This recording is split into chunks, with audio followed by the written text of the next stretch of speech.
السلام عليكم ورحمة الله. بسم الله والحمد لله والصلاة والسلام على رسول الله وعلى آله وصحبه ومن والاه.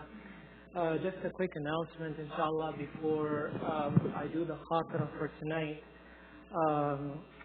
Inshallah, there's going to be a very special program this coming weekend. We are going to have 2 guest scholars coming from out of town to do a weekend program for the entire community. And both of these scholars are female scholars, Ustada Noura Shamma and Ustada Fariha Khan. Both of them are part of what's called the Sila initiative. You can look it up online. But Ustada Noura Shamma and Dr. Fariha Khan, they have both studied the deen for decades. They are very, mashallah, learned in the deen, both from the traditional perspective. Ustada Noura has studied in the Middle East for years, and also from the Western academic perspective. And inshallah, they will be here. They'll be doing a program on Friday night after Maghrib in the gymnasium. It's open for brothers and sisters. And then on Saturday, there will be an all-day seminar from 10 a.m. to Asr. And there will be lunch that will be provided as part of the seminar. There will be some breaks for Salah as well. So there will be an all-day seminar from 10 a.m. to Salat al-Asr is around 5:45 these days in the gymnasium. And for that, you need to register because we need to know exactly how many people to order lunch for. So you need to register for that on the kiosk, inshallah. The Friday night program, you don't have to register for. But Saturday's program, you need to register so that we know how many chairs to put and how much food to order and all that. So please do that on the kiosk. It is also open for brothers and sisters. And then on Sunday, there will be a special question and answer session for sisters only. And that will be Saturday at 4:30, inshallah. Sunday. On Sunday from 4:30 to Salat al-Asr. I highly recommend all of you to attend. Let's revive this tradition of female scholarship in the Muslim community. We are in dire need of encouraging female scholarship in the Muslim community. You know, Ibn Hajar al-Asqalani, rahimahullah ta'ala, he mentions a list of his teachers. And you'll be surprised to see a large number of his teachers were females. There were great muhaddithat, female scholars of hadith, who are well known in the books of biographies. And what's so special about these female scholars of hadith, and there's so many of them, the female scholars of hadith, is that not one of them was known as a fabricator of hadith. Not one of them is known as a fabricator of hadith. All the fabricators of hadith were men. Okay, so subhanallah, and this used to be a tradition. Of course, the teaching was done with haya, with modesty, with proper respect for one another. And inshallah, we're going to display the same kind of respect and haya and modesty, but we learn from each other. And these sisters have a lot to offer, inshallah, for both brothers as well as sisters. So please take time out and come and attend and show support for these kinds of things that we're trying to do, inshallah ta'ala. Once again, this will be this weekend, Friday, Saturday, and Sunday. You can find more details on the website and on the Facebook page for IATC. There's an event, so you can find more details there, inshallah ta'ala. As for the khatira for tonight, as usual on Tuesdays, I share with you a hadith of the Prophet sallallahu alaihi wasallam. And for today, I want to share with you this very interesting hadith that is essentially a qissa, a story, if you will, that happened with Sayyidina Jabir ibn Abdullah, a companion of the Prophet sallallahu alaihi wasallam.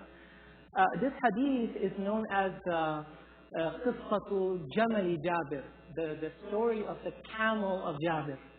And it is found in almost every book of hadith. Bukhari, Muslim, Abu Dawood, Tirmidhi, Ibn Majah, Nasa'i, Musnad of Ahmad, Ibn Hibban, Daraqutni, Mustadrak al-Hakim. Almost all of them have slightly different versions of this hadith. So I'm going to share with you tonight the version of Imam Ahmad from the Musnad because of the details that it contains. So inshallah, let me just go ahead and read because it's a little bit long, and hopefully we can derive many benefits from this hadith. So, عن جابر بن عبد الله رضي الله تعالى عنه قال: خرجت مع رسول الله صلى الله عليه وسلم في غزوة ذات الرقاع مرتحلا على جمل لي ضعيف. He says that I went out to participate in غزوة ذات الرقاع. غزوة ذات الرقاع was a battle that the Prophet ﷺ led after the Battle of Uhud. It happened about 10 months after the great Battle of Uhud, before the Battle of Khandaq. And Jabir ibn Abdullah at that time was around 17, 18 years old. Okay? About 17, 18 years old. So he says that I went to that expedition with the Prophet ﷺ, and I was riding a camel which was very slow and weak. This is the only camel that he owned. His father had passed away at the Battle of Uhud. He was martyred. So 10 months ago he had lost his father. His father left behind almost no wealth. In fact, he left behind debt that Jabir had to pay back. And he left behind 9 daughters. So Jabir ibn Abdullah is riding the only camel that he has, which is a very weak camel. He says, فَلَمَّا قَفَلَ رَسُولُ اللَّهِ صَلَى اللَّهُ عَلَيْهِ وَسَلَّمَ جَعَلَتِ الرِّفَاقُ تَمْضِي وَجَعَلْتُ أَتَخَلَّفُ حَتَّى أَدْرَكَنِي رَسُولُ اللَّهِ صَلَى اللَّهُ عَلَيْهِ وَسَلَّمَ فَقَالَ مَا لَكَ يَا جَابِرُ قال قلت يا رسول الله أبطأ بي جملي هذا. So he says that the Prophet ﷺ, when he started to his return trip back to Medina from the Ghazwa, I was lagging behind. I'm the last person in that whole caravan of troops. So the Prophet ﷺ found me at the back, at the very back. And he came to me and he said, "What's wrong, Jabir?" So I said, "Ya Rasulullah, my camel is very slow." Now pause here. The leader is looking after the needs of everyone in that caravan, subhanAllah. Even the last person at the very end. Usually the leaders are at the front, right? And they have their posse around them, protecting them from everybody. Rasulullah sallallahu alaihi wasallam, even the last one, the trailer, the one who's at the back, he's concerned about him. He goes and he talks to him and sees, "What's wrong, Ya Jabir?" And he's not just someone who's lagging behind. He's a young person. He's a teenager. Subhanallah. So it shows the concern that the Prophet ﷺ had for his companions, and this is why they loved him. Sallallahu alaihi wasallam. So he said, my camel is very slow. So the Prophet ﷺ called فَأَنِخْهُ وَأَنَاخَ رَسُولُ اللَّهِ صَلَى اللَّهُ عَلَيْهِ وَسَلَّمَ. So the Prophet ﷺ said to Jabir, "Let him kneel down. Let the camel kneel down." And the Prophet ﷺ got down from his camel. ثم قال أعطني هذه العصا من يدك أو قال اقطع لي عصا من شجرة قال ففعلت. So the Prophet ﷺ asked Jabir to get him a stick. So Jabir got him a stick. قال فأخذ رسول الله صلى الله عليه وسلم فنقته بها نقتات. So the Prophet ﷺ took that stick and he struck the camel a few times with that stick. Gentle, as the camel riders do. This is allowed. This is as long as we do not bring pain to the animal. This is a way of communicating with horses and camels, and this shows that it is permissible because the Prophet ﷺ did that. But as he was doing it, he made a dua. The Prophet ﷺ was making a dua as he was doing that. ثم قال اركب فركبت فخرج والذي بعثه بالحق يواهق ناقته مواهقة. So Jabir says that then the Prophet ﷺ told me, "Now get back on top of the camel." So Jabir said, I got back on top of the camel and it was like a new camel. The camel's completely changed. It's like going fast and he's having a hard time holding it back. Now he wants to get ahead of the entire caravan. Subhanallah, the miracle. And yet another miracle of the Prophet sallallahu alaihi wasallam. So then Jabir says that, I was holding him back. And then after a while, the Prophet ﷺ meets Jabir again in that group. So the Prophet ﷺ وتحدث معي رسول الله صلى الله عليه وسلم فقال. So the Prophet ﷺ started talking to me and he asked me about my camel. And I said, Alhamdulillah, Ya Rasulullah, my camel has benefited from your barakah. This is not in this riwayah, this is another riwayah, that he has benefited from your barakah, Ya Rasulullah. So then the Prophet ﷺ said to him, listen to this. He said to him, أَتَبِيعُنِي جَمَلَكَ هَذَا يَا جَابِرْ. Jabir, will you sell me your camel? Now he wants Jabir to sell the camel. So قال قلت. So then Jabir radiallahu ta'ala anhu, in another riwayah, he says, فَاسْتَحْيَيْتْ. So I felt embarrassed to say no. He doesn't want to sell his camel. Why would he want to sell his camel? This is the only camel that he has. And now, especially now that it's been upgraded by the barakah of Rasulullah sallallahu alaihi wasallam. Yeah. So, he doesn't want to sell it. But he says, فَاسْتَحْيَيْتْ. I felt shy to say no. And how can he say no? The Prophet ﷺ is saying, you want to sell this camel? He's going to say, no, I don't want to. No, so I felt shy. So he said, I said, فَقَالَ قَالَ قُلْتُ يَا رَسُولَ اللَّهِ بَلْ أَهَبُهُ لَكَ. So he said, Ya Rasulullah, I give it to you as a gift. It's yours. Just take it. قَالَ لَا وَلَكِنْ بِعْنِيهِ. So the Prophet ﷺ said, no. And in fact, in the other riwayah, he said, غَفَرَ اللَّهُ لَكَ بَلْ بِعْنِيهِ. He said, may Allah forgive you, sell it to me. So Jabir says to him, no, Ya Rasulullah, it's yours, take it. So the Prophet ﷺ said, غَفَرَ اللَّهُ لَكَ. No, I want to buy it from you. Jabir still, tried, Ya Rasulullah, it's okay, take it from me as a gift. The Prophet ﷺ said, غَفَرَ اللَّهُ لَكَ. No, I want to buy it from you. Jabir says, in another riwayah in Haque, he said, I counted 25 times the Prophet ﷺ making dua for me, غَفَرَ اللَّهُ لَكَ. May Allah forgive you.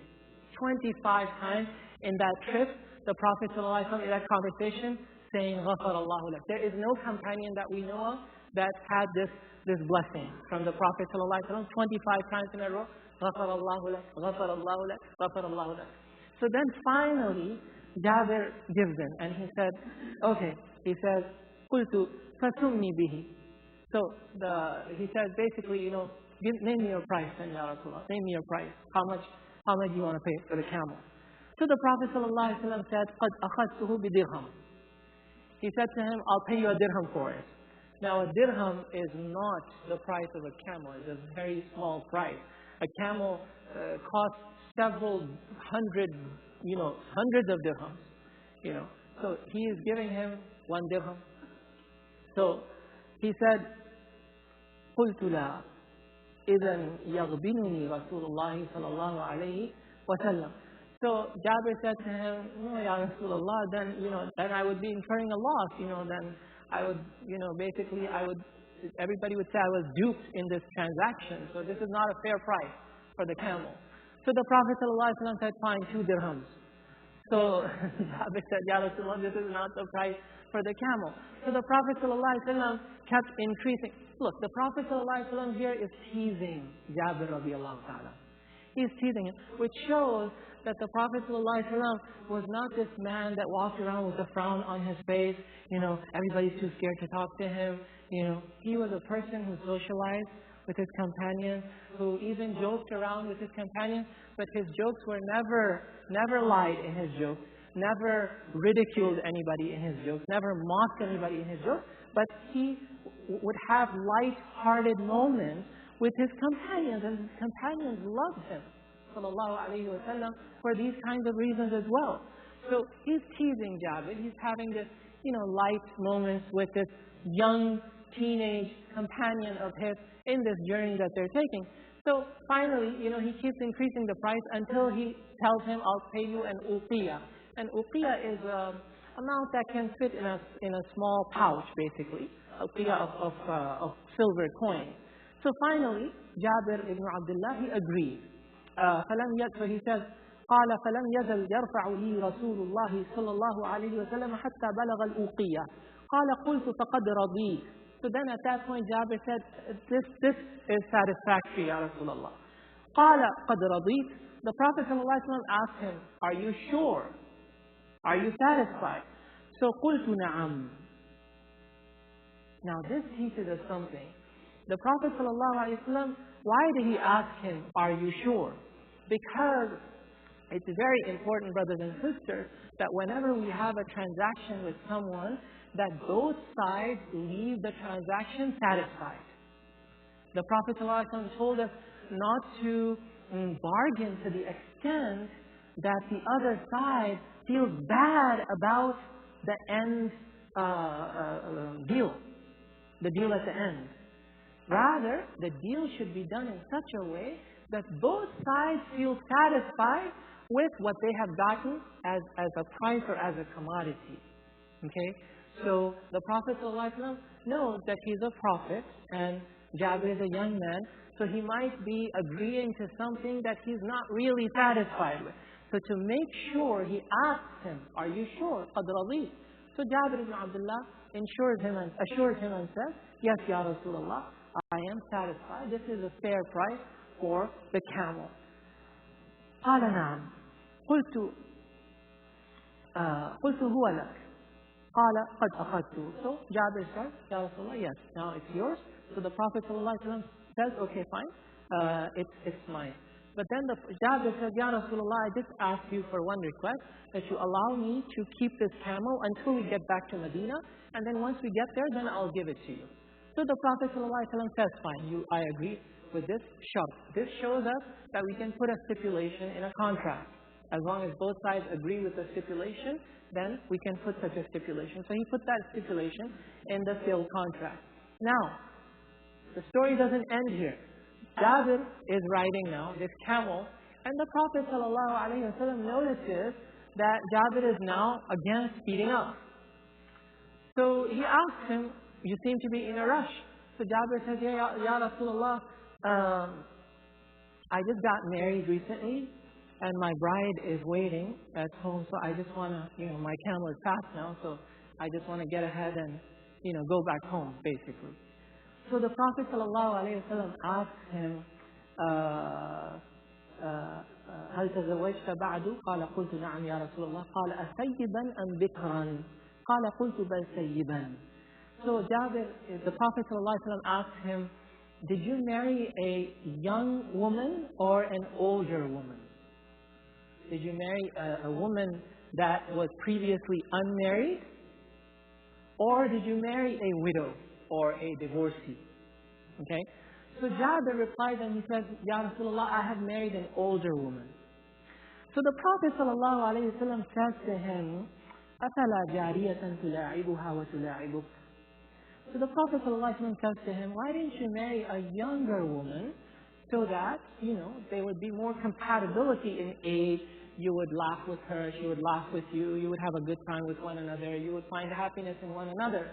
Which shows us that, that we should also look for these kinds of compatibility, things that are compatible.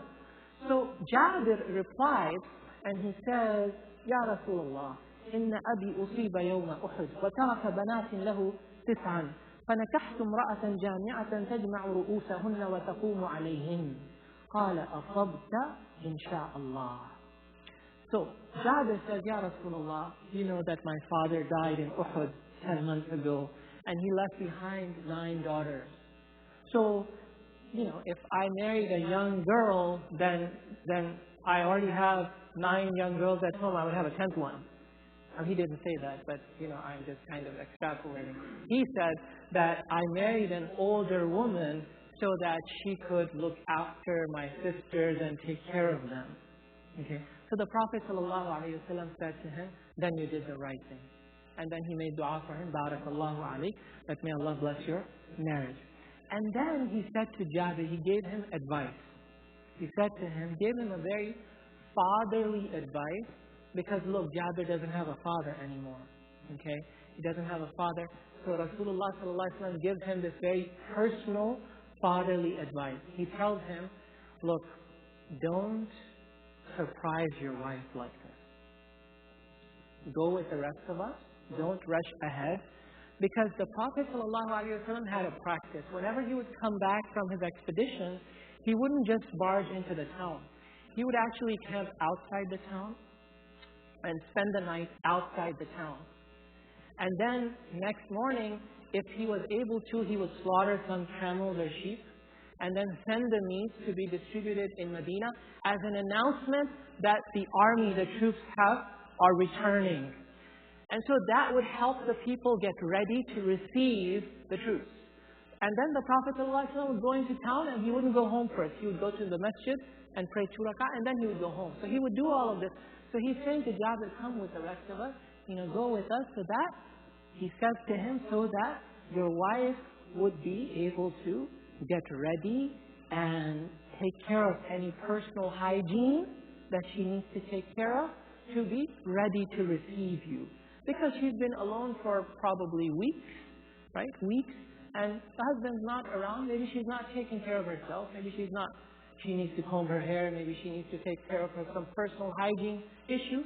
So don't startle her. And this is a lesson for us, especially for us men, that now we have, phones and ways of communication to inform our wives when we are coming back home. So we should not surprise them. We should not startle them. We should inform them before we come home and give them a head start in things.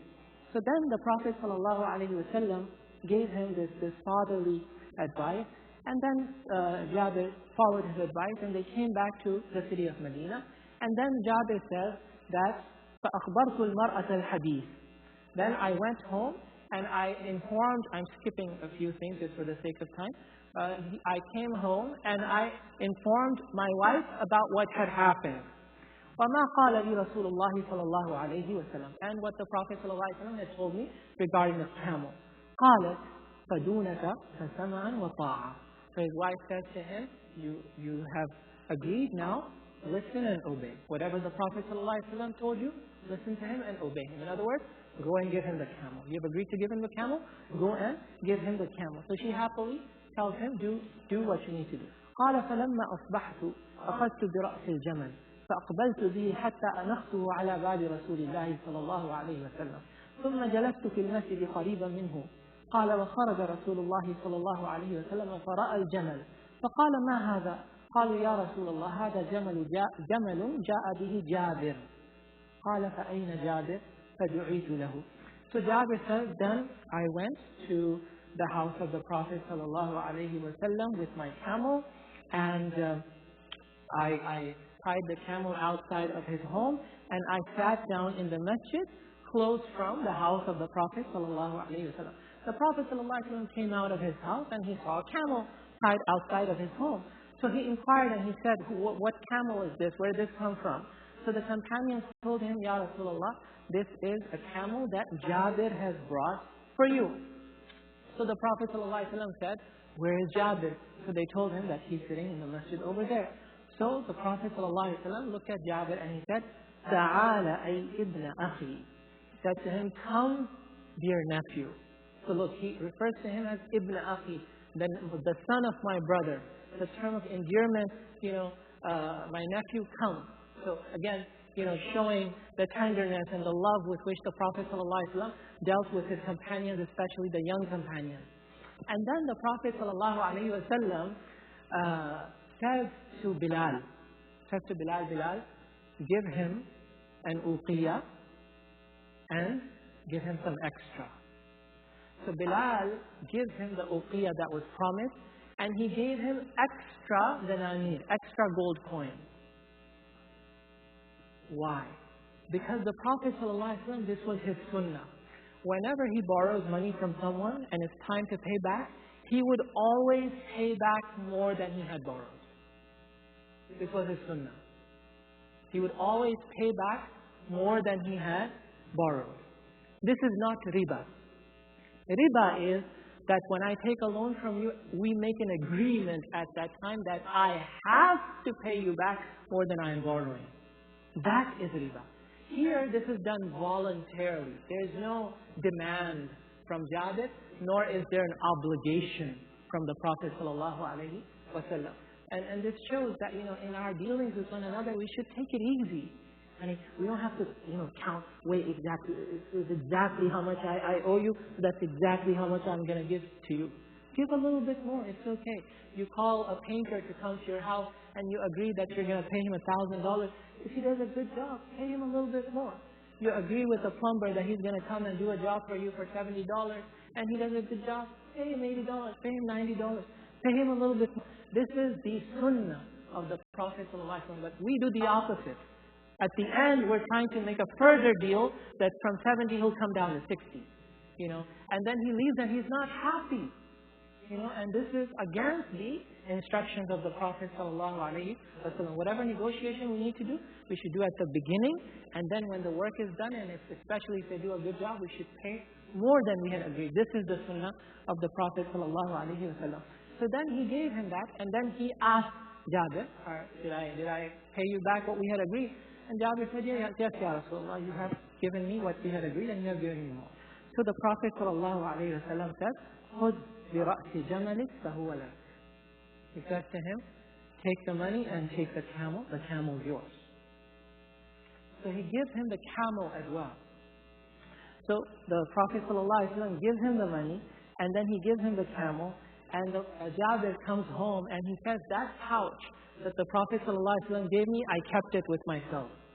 I never spent from it. I kept it with myself, and I saw the barakah of that money, that my wealth multiplied as long as that pouch was with me, until eventually he lost it in a terrible incident that happened in Medina at the time of Yazid. Now what's the point here? That's the end of the hadith. The main point here, what is the Prophet ﷺ doing throughout this whole thing? There's a couple of things he's doing. Number one, just his interaction with the companion. Just his social interaction with his companion is something that we can learn a lot from. He's not a person who always has a frown on his face. People are scared to talk to him, intimidated to talk to him. This is how we are with our children sometimes. It shouldn't be like that. We should have a friendly relationship with our children. We should be their friends that they can come and talk to. But more importantly, the Prophet ﷺ, look, what he wanted to do was he wanted to help Jabir out. He wanted to help him out financially. But he does it in a way that doesn't embarrass Jabir.